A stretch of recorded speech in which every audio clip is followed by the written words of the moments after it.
Hello everyone, welcome to home science classes. Home science classes में आपका स्वागत है। कैसे हैं आप?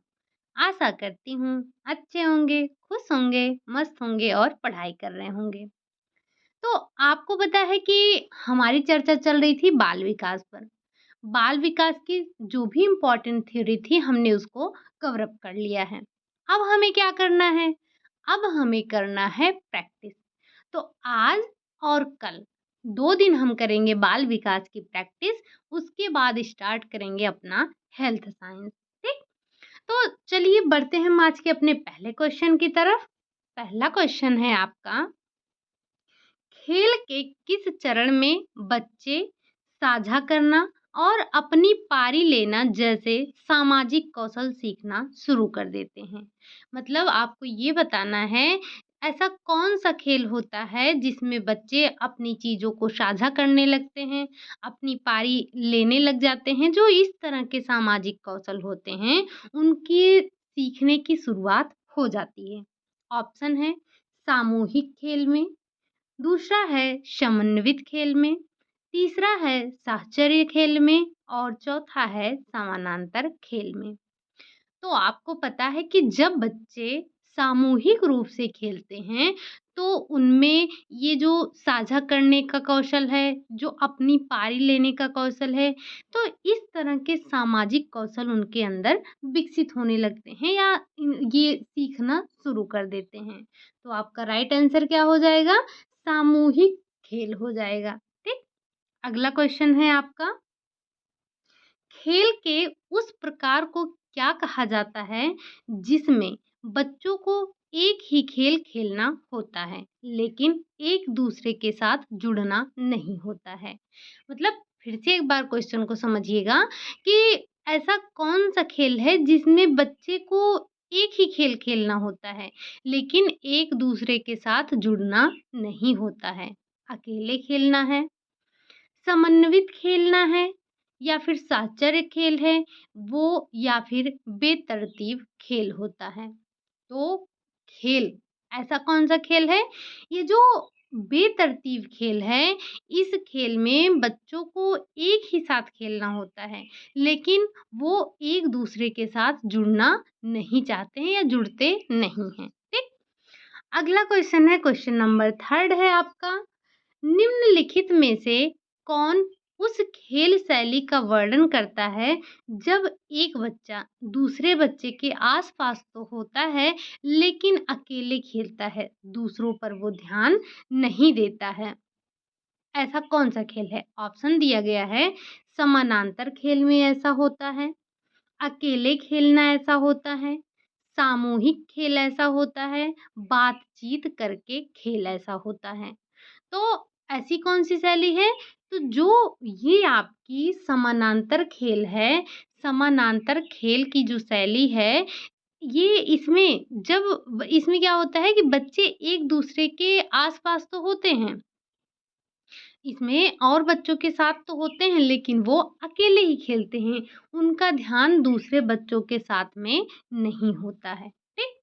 अगला क्वेश्चन है, वैसे आप सोच रहे होंगे कि खेल, खेल, खेल, खेल का ही क्वेश्चन है, तो मैं आपको बता दूँ कि जैसे हम क्या करते थे कि हम 1 वीक में जो पढ़ते थे, संडे को हम उसी की प्रैक्टिस करते थे। तो हमने खेल जब पढ़ा था जब से, तो खेल से अभी तक हमारी प्रैक्टिस नहीं हुई है। तो जो आज का क्वेश्चन बना है, ये आपका जो भी जिन टॉपिक का प्रैक्टिस नहीं हुआ था, उसी से रिलेटेड आपको क्वेश्चन मिलने वाले हैं। लेकिन जो कल का क्वेश्चन होगा, वो आपके पूरे चाइल्ड डेवलपमेंट को कवर अप करते हुए क्वेश्चन को लिया गया है। तो आप लोग आज भी पेन और नोटबुक लेकर बैठिएगा क्योंकि कुछ न कुछ तो आपको नया मिलेगा ही। तो जो नया मिलेगा उसे नोट डाउन कर लीजिएगा और लास्ट में मुझे काउंट करके भी बताइएगा कि आपने कितने क्वेश्चन सही किए हैं। अगला क्वेश्चन आ जाता है आपका चौथा वाला, कि खेल के पुनरावृत्ति के सिद्धांत के प्रवर्तक थे। ऑप्शन है आपका स्पेंसर एवं सीलर, मैकडूगल, स्टैनले हॉल या फिर ग्राश। तो आपको पता है कि जो ये खेल के पुनरावृत्ति के सिद्धांत के जो प्रवर्तक थे, वो थे स्टैनले हॉल महोदय। ठीक? कौन थे? Stanley hall. अगला क्वेश्चन है आपका, प्रारंभिक बाल्यावस्था किस प्रकार के खेलों की अवस्था है? ऑप्शन दिया गया है कि खोज वाले खेल, खिलाड़ी वाले खेल, खिलौनों के साथ खेलना या फिर दीवा स्वप्न। तो कहने का मतलब ये जो खेल दिए गए हैं इसमें से कौन सा ऐसा खेल है जो प्रारंभिक बाल्यावस्था का खेल माना जाता है। तो जो ये खिलौनों के साथ खेलने की अवस्था है, ये प्रारंभिक बाल्यावस्था का खेल होता है। कौन सा? खिलौनों के साथ खेलना। ठीक। अगला क्वेश्चन है आपका कि किसमें सहयोग, त्याग, अनुकूलता और प्रतिस्पर्धा आदि सामाजिक गुणों को अर्जित किया जाता है? क्या ये भाषा में अर्जित किया जाता है? क्या ये परिवार में अर्जित किया जाता है? क्या ये खेल में अर्जित किया जाता है या फिर किसी में भी नहीं? तो आपको पता है ये जो सहयोग की भावना है, त्याग की भावना है, प्रतिस्पर्धा है, अनुकूलता है, ये सारे जो सामाजिक गुण हैं हमें खेलों के माध्यम से सीखने को मिलते हैं या इन्हीं से हमारा जो है सामाजिक गुणों का विकास होता है खेल से ही। तो ये जो त्याग है, जो अनुकूलता है, जो सहयोग है, प्रतिस्पर्धा है, ये सारे क्या होते हैं? अर्जित किए जाने वाले सामाजिक गुण होते हैं जो कि खेल के माध्यम से अर्जित किए जाते हैं। अगला क्वेश्चन है आपका, खेल है। खेल क्या है? वह क्रिया जिसका कोई विशिष्ट उद्देश्य नहीं होता, वह क्रिया जो आनंदप्रद है, वह क्रिया जो समयबद्ध हो ये आवश्यक नहीं है या फिर उपरोक्त सभी। तो हमने देखा था कि खेल क्या होता है? खेल वो क्रिया होता है इसका कोई विशिष्ट उद्देश्य नहीं होता है। क्या जो छोटे बच्चे क्रिकेट खेलते हैं उनका कोई विशेष उद्देश्य होता है? नहीं। और जो ये क्रिकेटर होते हैं अंतर्राष्ट्रीय स्तर पर या फिर राष्ट्रीय स्तर पर खेलते हैं, ये लोग खेल नहीं खेलते हैं, ये लोग एक प्रकार से कार्य होता है इनका। तो खेल और कार्य में डिफरेंस होता है ये हमने देखा था। तो ये तो पहला ऑप्शन आपका सही है। दूसरा है वह क्रिया जो आनंद प्रदान करे, ये भी सही है कि आप खेल वो होता है जो आपको आनंद देता है। अगला है वह क्रिया जो समयबद्ध हो ये आवश्यक नहीं, मतलब कि खेल का कोई समय नहीं होता है, जब आपकी इच्छा कहे तब आप खेलना शुरू कर देते हैं। ठीक। तो ये चारों ही यानी कि ये तीनों ही आपके खेल के गुण हैं या खेल के बारे में कहे गए सत्य कथन हैं।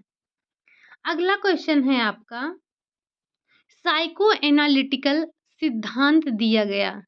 किस मनोवैज्ञानिक ने साइको एनालिटिकल सिद्धांत प्रतिपादित किया था?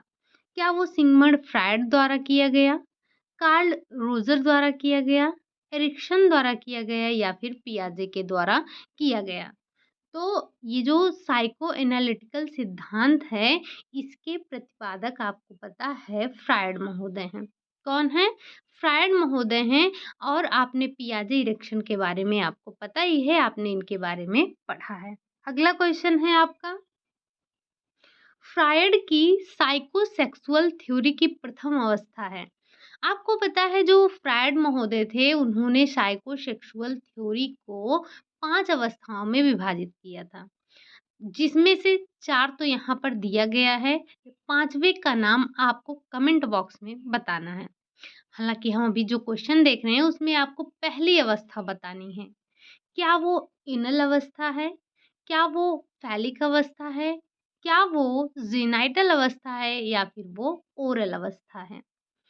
तो जो फ्रायड महोदय की जो साइकोसेक्सुअल थ्योरी थी, उसमें उन्होंने 5 अवस्थाओं का वर्णन किया था, जिसमें से उनकी पहली अवस्था थी ओरल अवस्था। क्या थी? मुखावस्था या फिर जिसे हम कहते हैं ओरल अवस्था। ठीक? 4 यहाँ पर दिए गए हैं, 5वां आप बताएँगे कमेंट बॉक्स में। और आप लोगों से जो क्वेश्चन पूछा जाता है उसका आंसर ज़रूर दिया कीजिए, क्योंकि देखिए हमने पूरी थ्योरी समाप्त कर ली है। तो अगर आपसे जो क्वेश्चन पूछा जा रहा है उसका आंसर देना भी तो इम्पोर्टेंट है आपके लिए, वरना मुझे क्या लगेगा कि आपको चीज़ें समझ ही नहीं आई। हमने जो इतनी मेहनत की लगभग 45 50 दिन मान के चलिए, हमने 50 दिन दिया अपना, 1.5 महीने से ज़्यादा हमने चाइल्ड डेवलपमेंट पर दिया है। अगर आप आंसर नहीं देते हैं तो क्या समझ में आएगा कि चीज़ें आपको समझ में ही नहीं आई। तो जो हमने अपना 1.5 महीने का समय दिया वो तो बेकार हो गया ना। तो इसीलिए जो क्वेश्चन आपसे पूछा जाता है उसका आंसर एक बार ज़रूर दिया कीजिए, ठीक? चलिए बढ़ते हैं अपने 10वें क्वेश्चन की तरफ। एरिक्सन के अनुसार मनोसामाजिक विकास का पहला चरण है, क्या है? व्यक्तित्व है, ईमानदारी है, पहल है या फिर विश्वास बनाम अविश्वास है। तो आपका काम है, आप बताएँगे कि जो एरिक्सन महोदय थे उन्होंने मनोसामाजिक चरण की कितनी अवस्थाएँ दी थी? और अगर हो सके आपके अंगुलियों को ज़्यादा तकलीफ ना हो तो एक बार आप सबके नाम बता दीजिएगा, ठीक? तो जो इन्होंने एरिक्सन ने मनोसामाजिक सिद्धांत दिया था, उसमें इन्होंने जो पहला चरण बताया था, वो था विश्वास बनाम अविश्वास। क्या था? ट्रस्ट वर्सेस मिसट्रस्ट, ठीक? अगला क्वेश्चन है आपका, एरिक्सन द्वारा दी गई ट्रस्ट बनाम मिसट्रस्ट विकास अवस्था फ्रायड द्वारा दी गई निम्नलिखित किस अवस्था से सबसे अधिक मेल खाती है? यानी कि जो एरिक्सन महोदय ने ट्रस्ट वर्सेस मिसट्रस्ट दिया था, वो अवस्था जो फ्रायड के द्वारा दी गई अवस्था थी, उसके किस अवस्था से मेल खाता है? क्या वो ज़ेनाइटल अवस्था है? क्या वो डिफरेंशिएशन अवस्था है? क्या वो मुखावस्था है या फिर वो ऑडिपल अवस्था है? तो जो इनका पहला था वही जो है फ्रायड महोदय का पहला सिद्धांत पहला चरण था या पहली अवस्था थी। तो फ्रायड महोदय की पहली अवस्था क्या थी? क्या बताया था उन्होंने? मुखावस्था बताया था और एरिक्सन महोदय ने बताया था ट्रस्ट वर्सेस मिसट्रस्ट, ठीक? अगला क्वेश्चन है आपका, एरिक्सन के अनुसार निम्नलिखित में से किस भावना के विकास द्वारा शैशवावस्था को पहचाना जाता है? किस भावना के द्वारा शैशवावस्था को पहचाना जाता है? क्या वो स्वयं है? क्या वो स्वायत्तता है? क्या वो भरोसा है? क्या वो आत्मनिर्भरता है? तो क्या है? जो एरिक्सन के अनुसार निम्नलिखित में से किस भावना के विकास द्वारा शैशवावस्था को पहचाना जाता है? तो वो है भरोसा, यानी कि ट्रस्ट के द्वारा पहचाना जाता है। अगला क्वेश्चन है आपका, निम्नलिखित में से कौन सा टीका इंट्रामस्कुलर मार्ग द्वारा दिया जाता है? क्या वो खसरा का टीका है? क्या वो एमएमआर टीका है या फिर बीसीजी टीका है या फिर डीपीटी टीका है? अब हम इसके बारे में तो समझेंगे कि कौन-सा टीका है जो इंट्रामस्कुलर मार्ग द्वारा दिया जाता है। तो वो तो है खसरा का टीका। लेकिन अब आपके लिए यहाँ पर काम बढ़ गया। वो क्या है? वो ये है कि अब आपको बताना है एमएमआर का फुल फॉर्म, बीसीजी का फुल फॉर्म और डीपीटी का फुल फॉर्म। साथ ही साथ अगर आपके अंगुलियों को, आँखों को तकलीफ ना हो तो ज़रा ये भी बता दीजिएगा कि ये टीके किस रोग से बचाव करते हैं, ठीक? अगला क्वेश्चन है आपका, वैसे मैंने आपको बताया था कि एक हमारी डिज़ीज़ की क्लास हो चुकी है। एक बार आप अगर उसको देख लेंगे तो आपके काफ़ी डाउट क्लियर हो जाएँगे, काफ़ी क्वेश्चन आपके आसानी से सॉल्व हो जाएँगे। अब यहाँ पर हम बात करते हैं डीपीटी। डीपीटी से साँस लेने की समस्याएँ, पक्षाघात, हृदय की विफलता हो सकती है। डीपीटी का अर्थ क्या है? चलिए, आपने जो इससे पहले हमने जो क्वेश्चन पूछा था, उसमें से तो आपको यहाँ पर एक मिल गया। पहला है डीपीटी का अर्थ बताना है diphtheria pertussis toxin, diphtheria pertussis tetanus, diphtheria polio tetanus, diphtheria polio toxoid. तो डीपीटी का फुल फॉर्म क्या है? डीपीटी का फुल फॉर्म है डिप्थीरिया पर्टुसिस और टिटनेस है, ठीक? अगला क्वेश्चन है आपका, इनमें से कौन सा टीका मौखिक रूप से दिया जाता है? क्या वो हेपेटाइटिस ए है? क्या वो पोलियो है? क्या वो बीसीजी है या फिर वो डीपीटी है? तो आपको पता है, हमें भी पता है, हमने भी पिया है, आपने भी पिया है। क्या? पल्स पोलियो का टीका। ये जो पोलियो का टीका है, ये कैसे दिया जाता है? तो ये मौखिक रूप से दिया जाता है। ठीक? अगला क्वेश्चन है, वैसे जब हम लोग छोटे थे, तो वो दवा पीने से अच्छा लगता था, वो जो नेल पे इंक लगाते थे, वो बड़ा मज़ा आता था। ठीक? अगला क्वेश्चन है आपका, एमएमआर टीका देने की क्या उम्र है? यानी कि जो एमएमआर टीका दिया जाता है, वो कितने वर्ष में दिया जाता है? 3 महीने में, 6 महीने में, 9 महीने में या फिर 12 माह में? तो जो एमएमआर का टीका दिया जाता है, वो 3 महीने में दिया जाता है। कब दिया जाता है? तो वो 3 महीने में दिया जाता है। ठीक? अगला क्वेश्चन आ जाता है आपका, किस वर्ष पल्स पोलियो इम्यूनाइजेशन प्रोग्राम लागू किया गया था? जो ये पल्स पोलियो का प्रोग्राम है, ये कब लागू किया गया? क्या 2001 में लागू हुआ? 2005 में लागू हुआ? 1995 में लागू हुआ या फिर 1990 में लागू हुआ? तो ये जो पल्स पोलियो प्रोग्राम है, ये लागू हुआ था आपका 1995 में। डेट ध्यान रखिएगा। ठीक? अगला क्वेश्चन है आपका, नवोदय विद्यालयों का मुख्य प्रयोजन निम्नलिखित में से किसको शिक्षित करना है? ये जो नवोदय विद्यालय हैं, इसका मुख्य प्रयोजन किसको शिक्षा देना है? क्या ग्रामीण प्रतिभावान छात्रों को, शहरी छात्रों को, बालिका छात्राओं को या फिर पिछड़े हुए छात्रों को? तो हम सब जानते हैं कि ये जो नवोदय विद्यालय है, इसका जो प्रमुख प्रयोजन है शिक्षा देने का, वो है ग्रामीण प्रतिभावान छात्रों को। जो ग्रामीण एरिया में जो प्रतिभावान छात्र हैं, उनको शिक्षा देने के लिए ये नवोदय विद्यालय क्या करता है? इनको शिक्षा देता है।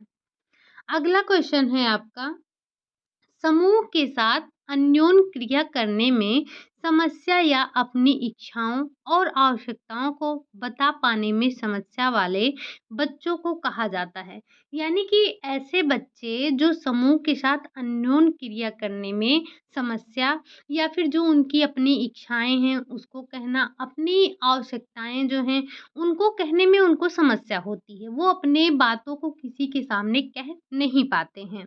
तो ऐसे बच्चे को आप क्या कहेंगे? बाह्यकारी समस्या है ये, अंतःकारी समस्या है ये, सामान्य वृद्धि है ये या फिर ये उपरोक्त सभी? तो ऐसे बच्चे जो अपनी बातों को दूसरों के सामने नहीं रख पाते हैं। अब ऐसे समझिए कि जैसे कुछ लोग होते हैं, उनको समाज में बड़ा हिला-मिला होते हैं, वो सबसे बातचीत करते रहते हैं। लेकिन वहीं आपने देखा होगा कुछ लोग बड़े संकोची प्रवृत्ति के होते हैं। तो जो संकोची प्रवृत्ति के होते हैं, वो अपनी बातों को, अपनी इच्छाओं को, अपनी आवश्यकताओं को, अपनी समस्याओं को दूसरों के सामने नहीं कह पाते हैं। तो उनको कहते हैं हम अंतःकारी समस्या। वो क्या होती है? वो होती है अंतःकारी समस्या। और अगर वहीं जो लोग अपनी बातों को दूसरों के समक्ष आसानी से कह लेते हैं, अपनी इच्छाओं को दूसरों के सामने कह देते हैं, वो होते हैं बाह्यकारी समस्या। ठीक?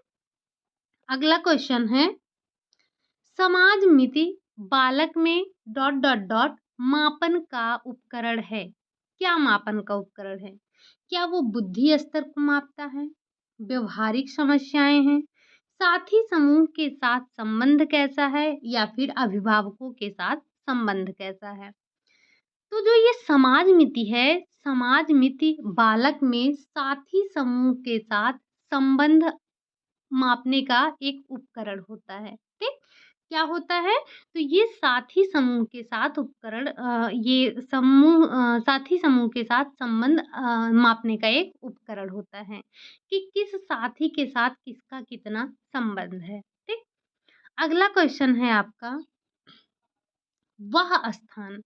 जहाँ पर बाल अपराधियों को मुकदमा पूरा होने तक रखते हैं, उसे कहते हैं।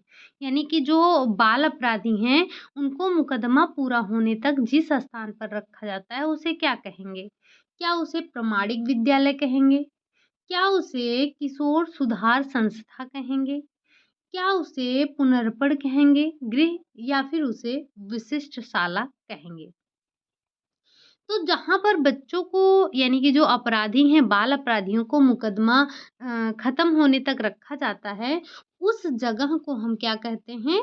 पुनर्पण गृह कहते हैं। ठीक। अगला क्वेश्चन है आपका, कितने वर्ष के नीचे बच्चे बाल अपराधी कहलाते हैं? मतलब किस उम्र से कम का बच्चा है तो उसे हम बाल अपराधी कहेंगे? ऑप्शन है 20 वर्ष, 18 वर्ष, 21 वर्ष या फिर 22 वर्ष। तो जो ये 18 वर्ष से नीचे की उम्र के बच्चे होते हैं, इन्हीं को बाल अपराधी कहा जाता है। ठीक, इनके द्वारा जो अपराध किया जाता है वो बाल अपराध होता है, और ये बच्चे जो होते हैं वो बाल अपराधी कहलाते हैं। अगला क्वेश्चन है आपका, यह एक मानसिक रोग है, इसमें से कौन सा एक मानसिक रोग है? क्या वो साइकोन्यूरोसिस है, बुखार है, मधुमेह है, डेंगू है? तो इसका आंसर बताने की ज़रूरत है नहीं। जो साइकोन्यूरोसिस है, यही एक मानसिक रोग होता है। बाकी आप बुखार, मधुमेह और डेंगू से परिचित हैं। हालाँकि जो हम अभी आपको कल से बता रहे हैं कि जो हमने डिज़ीज़ की क्लास ली थी, अगर आप उसे देखेंगे तो ये सारे आपके वहाँ से क्लियर हो जाएँगे। बाकी मधुमेह के बारे में हमने यहाँ भी पढ़ा है अपने न्यूट्रिशन साइंस में अलग से। मधुमेह हो गया, गुर्दा हो गया, हृदय हो गया, लीवर हो गया, इन 4 के बारे में हमने पढ़ा है। ठीक? अगला क्वेश्चन है आपका, हस्तलेख समस्या को यह कहते हैं, जो यानी कि जो हाथ से लिखने वाली समस्या है, उसको क्या कहेंगे? क्या उसे अप्रेक्सिया बोलेंगे? क्या उसे डिस्ग्राफिया बोलेंगे? क्या उसे डिस्प्रोसोडी बोलेंगे? या फिर उसे ऑटिज़्म बोलेंगे? तो जो हस्तलेखन की समस्या है, यानी कि हाथ से लिखने की समस्या है, वो है डिस्ग्राफिया। डिस्ग्राफिया, डिस एक एक प्रकार का विकार हो गया, और ग्राफिया मतलब ग्राफ से आप ले सकते हैं, लिखने से संबंधित। ठीक। तो ये क्या होता है? लेखन संबंधी विकार होता है डिस्ग्राफिया। डिस्कैल्कुलिया हो गया तो मैथ से हो जाता है। ठीक, ऐसे ही कई होते हैं, तो आप उसे एक बार देख लीजिएगा। ठीक। अगला क्वेश्चन है आपका, सामाजिक सांस्कृतिक सिद्धांत के प्रतिपादक हैं? कौन है सामाजिक सांस्कृतिक सिद्धांत के प्रतिपादक? क्या वो जीन पियाजे हैं? क्या वो वाइगोत्स्की हैं? चॉम्स्की हैं? या फिर थॉर्नडाइक हैं? तो जो सामाजिक सांस्कृतिक सिद्धांत है, इसके प्रतिपादक तो वाइगोत्स्की हैं। लेकिन अब आपका काम है, आप बताएँगे कि जीन पियाजे, चॉम्स्की और थॉर्नडाइक ने कौन-कौन से सिद्धांत दिए थे। बस आपको सिद्धांत के नाम बताने हैं, मतलब आप जीन पियाजे लिखेंगे, उनके सामने उनका सिद्धांत, चॉम्स्की उनके सामने उनका सिद्धांत, थॉर्नडाइक उनके सामने उनका सिद्धांत। तो आपको सिद्धांतों के नाम बताने हैं इनके जो दिए गए हैं, ठीक? अगला क्वेश्चन है आपका, सीखना आदतों, ज्ञान व अभिवृत्तियों का अर्जन है। ये कथन किसका है? क्या ये गिट्स का है? क्या ये क्रो और क्रो का है? हरलॉक का है? या फिर इनमें से कोई नहीं? किसका कथन है? हमने आपको बताया है कि जो परिभाषाएँ हैं छोटी-छोटी, इनको ध्यान रखिएगा, ये पूछे जाते हैं। तो जो परिभाषाएँ आपको प्रैक्टिस में मिलती हैं, उनको एक जगह नोट डाउन कर लिया कीजिए, आपके लिए आसान हो जाएगा। ठीक? तो चलिए बताइए कि जो ये सीखना है, वो आदतों, ज्ञान व अभिवृत्तियों का अर्जन है, ऐसा किसका मानना है? तो ये परिभाषा दी थी क्रो एंड क्रो ने। क्रो एंड क्रो ने कहा कि जो सीखना है, वो आदतों, ज्ञान और अभिवृत्तियों का अर्जन होता है। ठीक। अगला क्वेश्चन है आपका, अधिगम में विशेष स्थान है। इसमें से अधिगम में किसका विशेष स्थान है?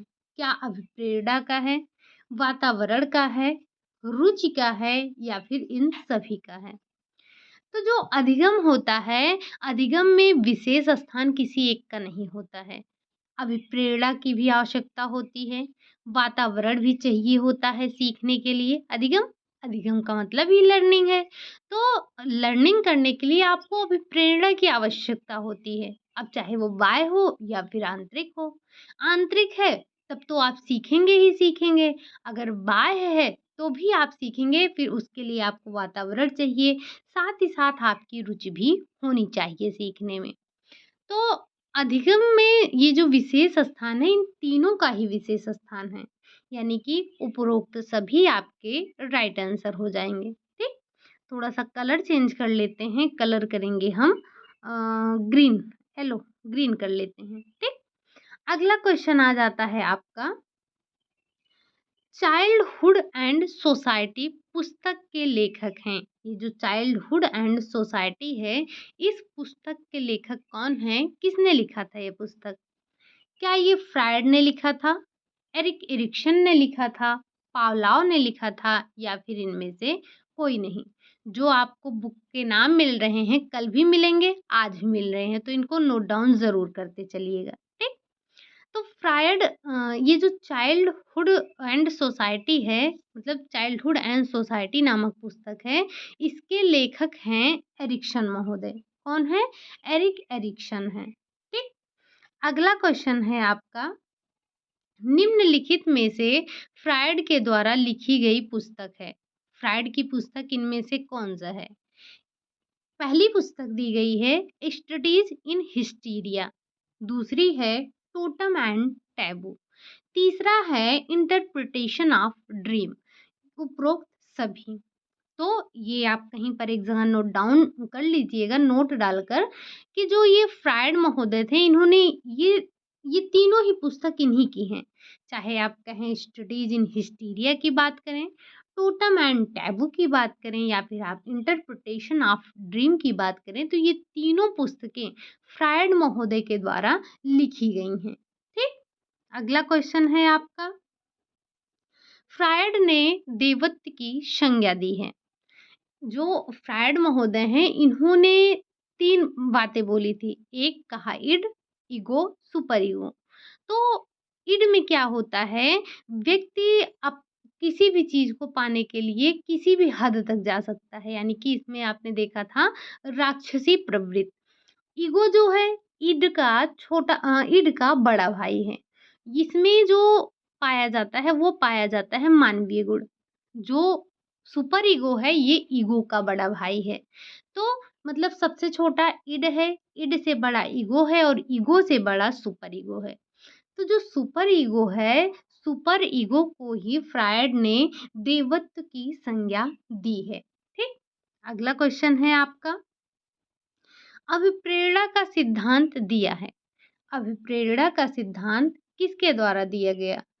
क्या वो कोहलर के द्वारा दिया गया, कोफ्ता के द्वारा दिया गया, मैस्लो के द्वारा दिया गया या फिर थॉर्नडाइक के द्वारा दिया गया? तो आपको बताना है कि ये जो अभिप्रेरणा का सिद्धांत है, ये किसके द्वारा दिया गया? सबसे पहले आपको ध्यान ये रखना है कि ये जो अभिप्रेरणा का सिद्धांत है, इसको हम कई नामों से जानते हैं। जैसे मानवतावादी का सिद्धांत, पिरामिड सिद्धांत, और इसको दिया किसने था? तो इसको दिया था मैस्लो। मैस्लो के अभिप्रेरणा का सिद्धांत, या फिर बोले पिरामिड का सिद्धांत, मैस्लो के पिरामिड का सिद्धांत, मानवतावादी का सिद्धांत, ये सारी चीज़ें एक ही हैं। ठीक। अगला क्वेश्चन है आपका, मैस्लो के अभिप्रेरणा सिद्धांत के अन्य नाम कौन-कौन से हैं? इन्हें नोट डाउन करते हुए चलिएगा, जो इससे पहले हमने बात की उसी से रिलेटेड ये क्वेश्चन है। तो जो मैस्लो ने अभिप्रेरणा का सिद्धांत दिया था, उसके और कौन-कौन से नाम हैं?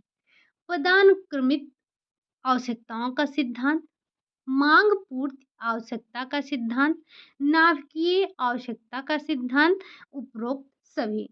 तो जो मैस्लो ने अभिप्रेरणा का सिद्धांत दिया था, ये सारे ही इनके अभिप्रेरणा के सिद्धांत के अन्य नाम हैं। इन नामों को ध्यान रखिएगा। इसमें इन्होंने 5 स्तर की बात की है। इन्होंने कहा कि जो व्यक्ति है, व्यक्ति को सबसे पहले शारीरिक उसकी जो आवश्यकता है, वो पूरा करना चाहता है। नीचे उन्होंने 1 नंबर रखा। जब व्यक्ति की शारीरिक आवश्यकता की पूर्ति हो जाती है, पहला था शारीरिक, ठीक? जब व्यक्ति की शारीरिक आवश्यकता की पूर्ति हो जाती है, तब व्यक्ति चाहता है सुरक्षा। जैसे अगर किसी व्यक्ति के पास खाने-पीने के लिए कुछ नहीं है, तो सबसे पहले वो क्या जुगाड़ करेगा? पहले वो चाहेगा कि उसे भरपेट भोजन तो मिल जाए, फिर जब उसको भरपेट भोजन मिल जाता है, तब वो सोचता है कि अब मुझे सुरक्षा की आवश्यकता है। यानी कि उसको एक मकान वगैरह चाहिए होता है, जिसमें वो रहे, अपनी सुरक्षा करे। तीसरी बात इन्होंने कही कि जब व्यक्ति की जो सुरक्षा की आवश्यकता है, वो पूरी हो जाती है, तब व्यक्ति प्रेम चाहता है। वो चाहता है कि कोई हो जो उसको प्रेम करे। जब उसके प्रेम की पूर्ति हो जाती है, तीसरी, तो चौथे में वो बढ़ता है, कहता है कि अब मुझे सम्मान की आवश्यकता है। चौथे स्तर पर व्यक्ति चाहता है कि उसे क्या मिले? सम्मान मिले, मान-सम्मान मिले समाज में, जहाँ भी रहे उसकी मान प्रतिष्ठा हो। 5वां जो सबसे ऊपर रखा गया वो है आत्मसिद्धि। इन्होंने बताया कि आत्मसिद्धि तक बहुत ही कम लोग पहुँच पाते हैं। आत्मसिद्धि तक सब नहीं पहुँच पाते हैं, सब केवल अपनी शारीरिक, सुरक्षात्मक और तीसरे तक तो कुछ लोग पहुँच पाते हैं, चौथे तक कम ही पहुँच पाते हैं और 5वें तक तो बिल्कुल ही कम लोग पहुँच पाते हैं। तो इस तरह से इन्होंने अपने अभिप्रेरणा के सिद्धांत में 5 स्तर का ज़िक्र किया था और सबसे निचले स्तर पर इन्होंने शारीरिक आवश्यकता की बात की थी, ठीक? अगला क्वेश्चन आ जाता है आपका, अमेंशिया है। अमेंशिया क्या है? क्या ये भाषा संबंधी विकार है? क्या ये निगलने में किसी प्रकार की कठिनाई है? ये गणित का विकार है या फिर ये भूलने की बीमारी है? तो जो ये अमेंशिया है, अमेंशिया एक भूलने की बीमारी है।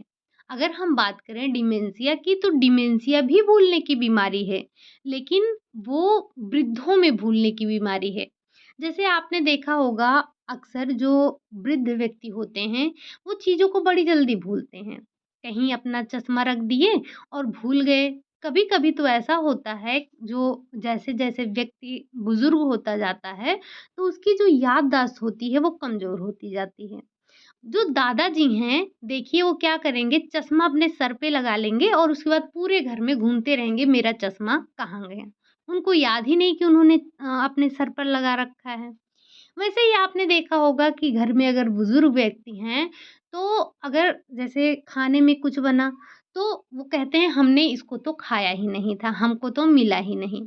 या कभी-कभी ऐसा भी आपने देखा होगा, अपने जीवन में ज़रूर देखा होगा कि खाना खा के उसके बाद भूल जाते हैं। कभी ऐसे अगर घर में बुजुर्ग हों कोई, तो आप गौर कीजिएगा कि आप जाएँगे बुलाने कि दादाजी चलिए खाना खाइए, तो वो बोलेंगे अरे हमने तो खाना खा लिया, जबकि वो खाना नहीं खाए रहते हैं। ऐसा भी होता है कि वो खाना खा लिए और बाद में आपसे कहेंगे कि आज हमको खाना ही नहीं मिला। तो ये जो डिमेंशिया है ना, ये वृद्धावस्था में भूलने की बीमारी है। और ये जो अमेंशिया है, ये हमें और आपको होती है, जो एग्ज़ाम टाइम में बिल्कुल भूल जाते हैं। ठीक?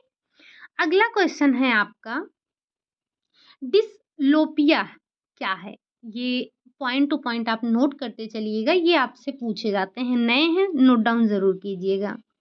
तो डिसलोपिया क्या है? क्या ये भाषा विकार है? रक्त जमना है? आँखों की मांसपेशियों में पक्षाघात है या फिर इनमें से कोई नहीं? डिसलोपिया, कभी-कभी वर्डों से भी समझा कीजिए कि क्वेश्चन में क्या पूछा जा रहा है। यहाँ पर पूछा जा रहा है डिसलोपिया, यानी कि यहाँ पर लोप होने की बात की जा रही है। अब ऐसा नहीं है कि लोपिया दिया गया है इसका अर्थ हो गया लोप होना। बस मैं आपको एक याद करने का तरीका बता रही हूँ।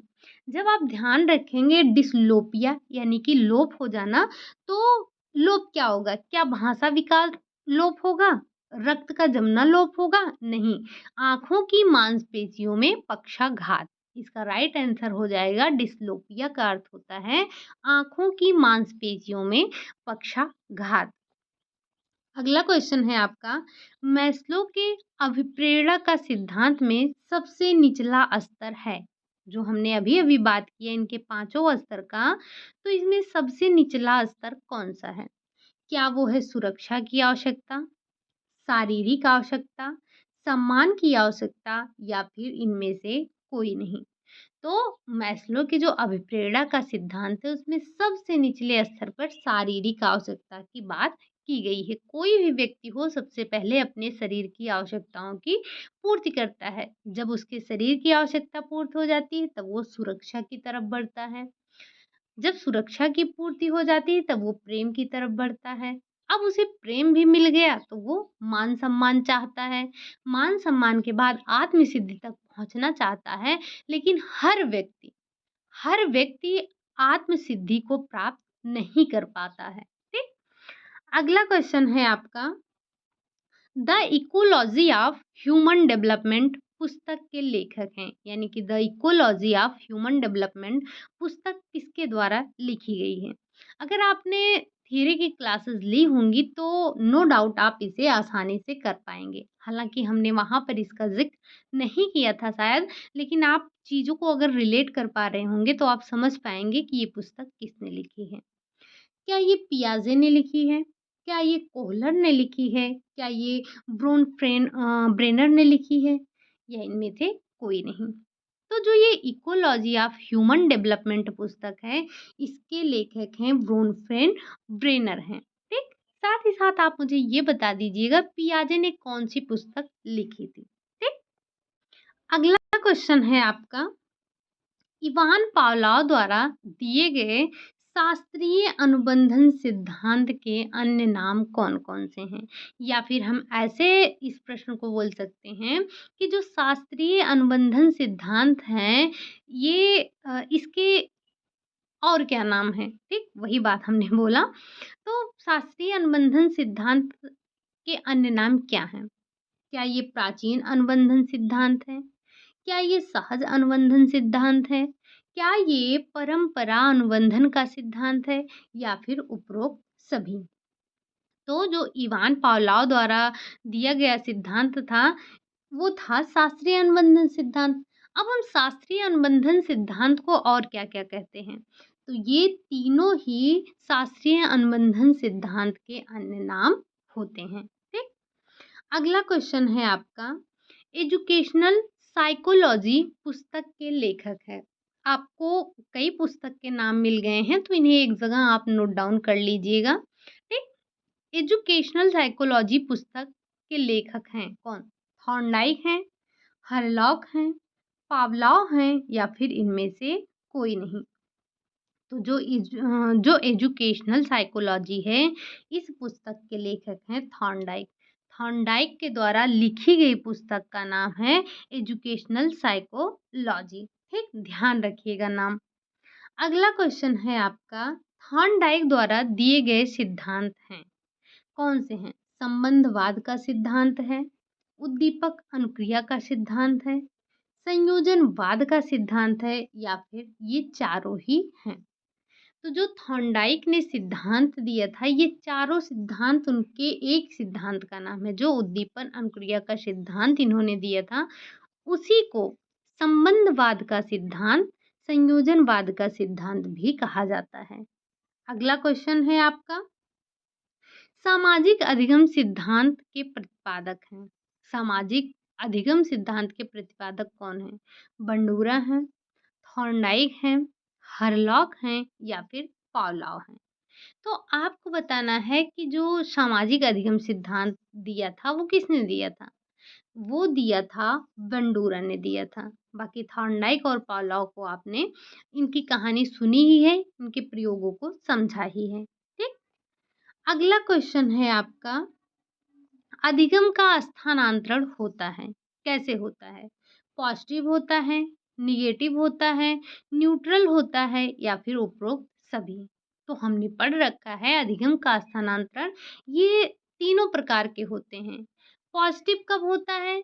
जब एक स्थिति में सीखा गया ज्ञान दूसरी स्थिति में प्रयोग किया जाता है तब कहलाता है पॉजिटिव। जब एक स्थिति में सीखा गया ज्ञान दूसरी स्थिति में बाधा उत्पन्न करता है तब निगेटिव स्थानांतरण कहलाता है, यानी कि नकारात्मक। न्यूट्रल, उदासीन या फिर हम कह सकते हैं शून्य। जब एक स्थिति में सीखा गया ज्ञान दूसरी स्थिति में ना तो सहायक हो और ना ही बाधक हो, तो उसे कहते हैं न्यूट्रल स्थानांतरण। ठीक, यानी कि शून्य स्थानांतरण।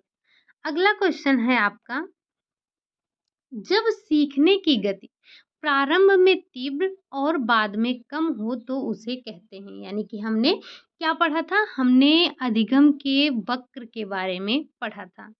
तो जब प्रारंभ में सीखने की गति तीव्र और बाद में मंद होती है तो उसे क्या हम ऋणात्मक वक्र कहते हैं, धनात्मक वक्र कहते हैं, सरल रेखीय वक्र कहते हैं, या फिर इनमें से कोई नहीं। तो पहले क्या हुआ, पहले तेजी से बढ़ा, उसके बाद घटा, यानी कि ये नकारात्मक वक्र है। अब ये नकारात्मक वक्र है, हमने उत्तल और अवतल वक्र के बारे में बात किया था। ज़रा एक बार कमेंट बॉक्स में बताइएगा कि ऋणात्मक उत्तल है या फिर अवतल है। धनात्मक क्या होता है?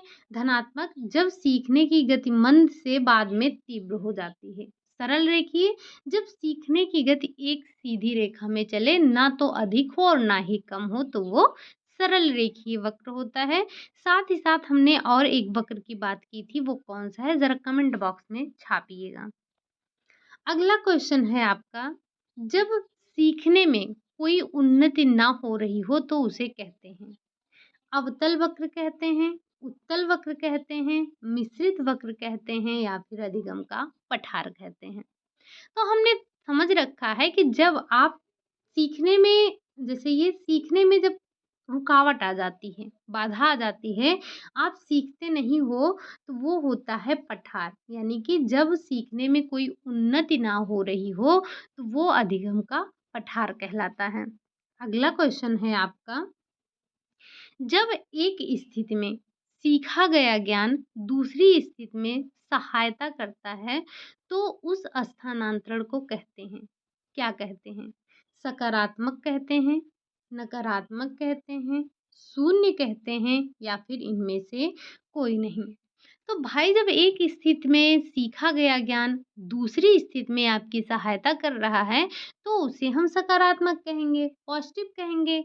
वहीं अगर ये बाधा उत्पन्न कर रहा होता तो हम उसे नकारात्मक कह देते, और अगर ये ना तो बाधक होता ना सहायक होता तो न्यूट्रल बन जाता, यानी कि हम उसे शून्य कह देते। ठीक, अगला क्वेश्चन है आपका क्वेश्चन नंबर 45, सुधार गृहों का मुख्य उद्देश्य है।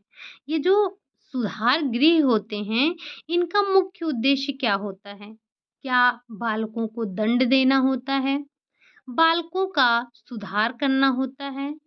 साश्रम कारावास देना होता है, या फिर उपरोक्त सभी? तो बात आप क्वेश्चन से ही समझिएगा। सुधार गृह, सुधार गृह यानी कि भाई सुधारने के लिए, तो बालकों को सुधारने का कार्य होता है, उसे दंड देना या फिर कारावास देना नहीं होता है। तो सुधार गृह का जो मुख्य उद्देश्य होता है वो होता है बालकों का सुधार करना। ठीक, अगला क्वेश्चन है, चोरी करना एक समस्यात्मक व्यवहार है यदि, ये जो चोरी करना एक समस्यात्मक व्यवहार है कब? जब जब बालक अज्ञानतावश दूसरों की वस्तु उठा लेता है, जानबूझकर वस्तु उठा लेता है, किसी के देने पर लेता है, या फिर किसी के कहने से उठा लेता है। तो भाई अगर किसी ने दे दिया तो क्या ये गलत है? क्या किसी के कहने से लिया, क्या ये गलत है?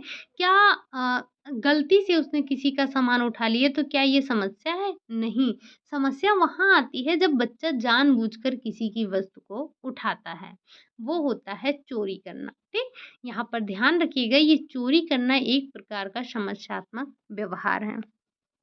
अगला क्वेश्चन है, संवेगात्मक समस्यात्मक व्यवहार है, क्या है? चोरी करना, नाखून काटना, जिद करना, या फिर गंदी भाषा बोलना।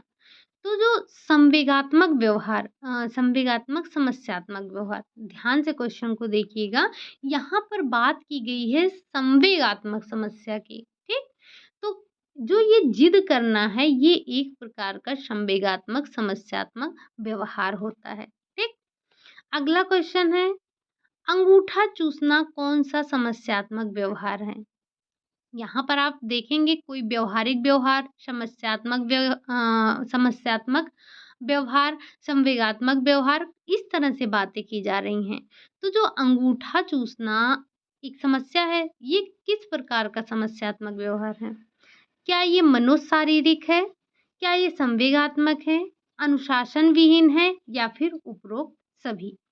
तो जो ये अंगूठा चूसना समस्यात्मक कैसा मनोशारीरिक समस्यात्मक व्यवहार है। आज का सेकंड लास्ट क्वेश्चन है, बालकों के समस्यात्मक व्यवहार के लिए उत्तरदायी है कौन? क्या परिवार इसके लिए उत्तरदायी है? क्या समाज इसके लिए उत्तरदायी है? विद्यालय इसके लिए उत्तरदायी है या फिर सभी? तो बालकों के समस्यात्मक व्यवहार के लिए ये सारे के सारे उत्तरदायी हैं, चाहे वो परिवार हो, समाज हो, विद्यालय हो, ये सभी बालकों के समस्यात्मक व्यवहार के लिए उत्तरदायी हैं। लास्ट क्वेश्चन है, समस्यात्मक व्यवहारों के समाधान का सबसे उत्तम तरीका है। ये जो समस्यात्मक व्यवहार हैं, इनके समाधान का सबसे उत्तम तरीका कौन-सा है? शारीरिक दंड दें, उचित पालन-पोषण, मानसिक दंड दें या फिर कठोर अनुशासन। तो ये जो समस्यात्मक व्यवहारों के समाधान का सबसे अच्छा तरीका है, वो है बच्चे का उचित पालन-पोषण। अगर आप बच्चे का उचित पालन-पोषण करेंगे, तो समस्यात्मक व्यवहारों का समाधान सबसे अच्छे तरीके से होगा। ना शारीरिक दंड, ना मानसिक दंड, ना कठोर अनुशासन। इनसे बच्चा कभी सुधर ही नहीं सकता है, कभी नहीं सुधर सकता है। चाहे आप किसी बच्चे पर आज़मा लीजिए, अगर आप उसे शारीरिक दंड बार-बार देते हैं, आप उसे मानसिक दंड बार-बार देते हैं, आप उसे कोई कठोर अनुशासन में बार-बार रखते हैं, तो बच्चा इससे सुधरने वाला नहीं है। उसकी उचित पालन-पोषण की जो विधि है, उसी से बच्चा किसी भी किसी भी समस्यात्मक व्यवहार से निकल सकता है, उसका समाधान हो सकता है। ठीक? तो बस ये थे आज के हमारे 50 क्वेश्चन। कल के जो हमारे 50 क्वेश्चन होंगे, वो होंगे पूरे बाल विकास से पूरे बाल विकास को टच करते हुए होंगे। ठीक? आप में से जिन लोगों ने भी अभी तक टेलीग्राम ज्वाइन नहीं किया है, वो टेलीग्राम ज्वाइन कर सकते हैं। लिंक आपको डिस्क्रिप्शन में मिल जाएगा। टेलीग्राम ज्वाइन करने के लिए आपको किसी भी प्रकार की कोई फ़ी पे करने की आवश्यकता नहीं है। तो आज के लिए हम यहीं पर रखेंगे।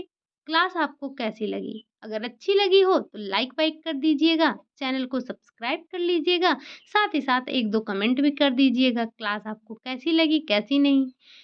आपसे जो क्वेश्चन पूछा गया है, प्लीज़ रिक्वेस्ट है कि उसका आंसर ज़रूर दिया कीजिए, ठीक? चलिए फिर मिलते हैं नेक्स्ट क्लास में, पूरी तैयारी के साथ आइएगा। Bye bye, take care.